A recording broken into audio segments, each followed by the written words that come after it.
When you talk about the GOAT of women's golf, the greatest of all time, the debate often comes down to Annika Sörenstam and Mickey Wright.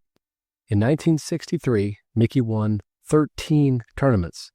Mickey set an LPGA record that no one could touch until 2002, when Annika won 12 times, including twice on the European Tour. She came to the last event of the season needing one last win to tie Mickey. On Sunday, she was tied with her main rival, Carrie Webb, and both were one shot behind the leader, Rachel Pesky. In the last few years, Rachel and Annika had faced each other in 4 playoffs. Rachel won 3 of the 4, so the personal pressure and the competitive pressure were equally intense. Annika talks about one of these strategies that guided her that day. She writes, "When I'm between clubs, say between an 8-iron and a 7-iron, my only thought is to land the ball on the green.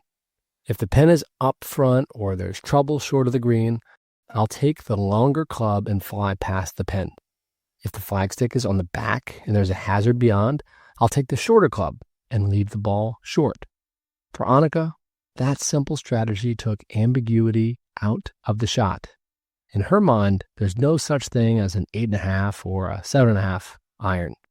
That approach kept Annika on the green when other players landed in trouble. For example, on the 17th tee, Annika heard a splash. She looked across the fairway and saw ripples in a lake. Carrie Webb had pushed for the green, found the water, and fell out of contention. Annika's no 7.5 iron strategy helped her find more greens than anyone else that day. Sometimes she was far from the hole, but she always had 2 putts for par. And that's the breathing room that we all need under pressure. On the 17th hole, Annika went 13 under and won her 13th tournament of the season. In the never-ending debate of the GOAT of women's golf, she was now a permanent part of the conversation. Franklin D. Roosevelt said, "The only limit to our realization of tomorrow will be the doubts of today." When we're between clubs, we often hit a hard 8-iron or a soft 7-iron. For some, that strategy works. But for many golfers, that in-between space is fertile ground for doubt because it's hard to make a full commitment to half a club.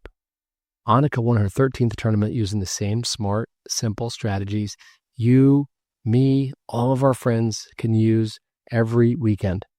The no 7.5 iron strategy can help reduce doubt and increase the big C, confidence.